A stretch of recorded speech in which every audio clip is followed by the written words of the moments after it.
दोस्तों, वलियों के सरदार शहनशाह बगदाद सरकार गौस आजम रहमतुल्लाह अलैह अपने मदरसे के अंदर इज्तिमा में बयान फरमा रहे थे कि छत पर से एक सांप आप पर आ गिरा। सामईन में भगदड़ मच गई, हर तरफ खौफ व हरास फैल गया, मगर सरकार बगदाद अपनी जगह से ना हिले। सांप आपके कपड़ों में घुस गया और तमाम जिस्म मुबारक से लिपटा हुआ गिरबान शरीफ से बाहर निकला और गर्दन मुबारक पर लिपट गया। मगर कुर्बान जाइए मेरे मुर्शिद शहनशाह बगदाद पर कि जरा बराबर भी घबराए ना ही बयान बंद किया। अब सांप जमीन पर आ गया और दुम पर खड़ा हो गया और कुछ कहकर चला गया। लोग जमा हो गए और अर्ज करने लगे, हजूर, सांप ने आपसे क्या बात की है? इरशाद फरमाया, सांप ने कहा, मैंने बहुत सारे औलिया अल्लाह को आजमाया मगर आप जैसा किसी को नहीं पाया।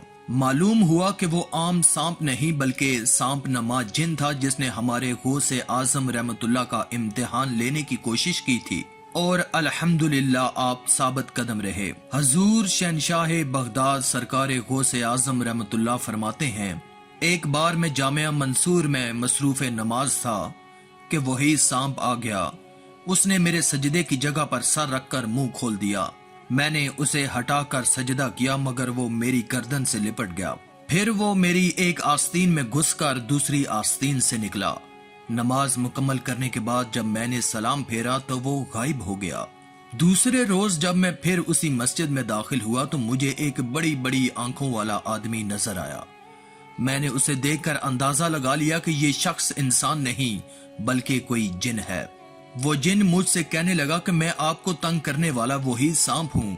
मैंने सांप के रूप में बहुत सारे औलिया अल्लाह को आजमाया है मगर आप जैसा किसी को भी साबित कदम नहीं पाया। फिर वो जिन आपके दस्ते हक पर ताइब हो गया।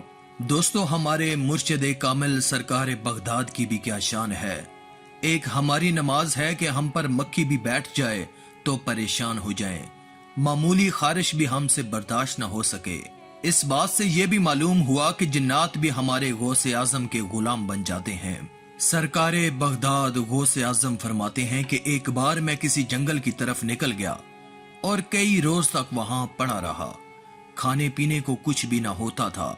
मुझ पर प्यास का सख्त गलबा था। ऐसे में मेरे सर पर एक बादल का टुकड़ा नमूदार हुआ। उसमें से कुछ बारिश के कतरे गिरे जिन्हें मैंने पी लिया। इसके बाद बादल में एक नूरानी सूरत जाहिर हुई जिससे आसमान के किनारे रोशन हो गए और एक आवाज गूंजने लगी, ऐ अब्दुल कादर, मैं तेरा रब हूँ, मैंने तमाम हराम चीजें तेरे लिए हलाल कर दी। मैंने औज़ बिल्लाह पढ़ा, एकदम रोशनी खत्म हो गई और उसने धूप का रूप धार लिया और आवाज आई, ऐ अब्दुल कादर, इससे कबल मैं 70 औलिया को गुमराह कर चुका हूँ मगर तुझे तेरे इल्म ने बचा लिया। आप रहमतुल्लाह फरमाते हैं कि मैंने कहा, ऐ मरदूद, मुझे मेरे इल्म ने नहीं बल्कि मेरे रब के फजल ने बचा लिया। दोस्तों, आज की इस वीडियो में था बस इतना ही। मजीद इस्लामी वीडियोस हासिल करने के लिए अल्लाह की कुदरत चैनल को सब्सक्राइब कर दें और साथ में मौजूद बेल के आइकन को दबाकर ऑल पर क्लिक कर दें। शुक्रिया।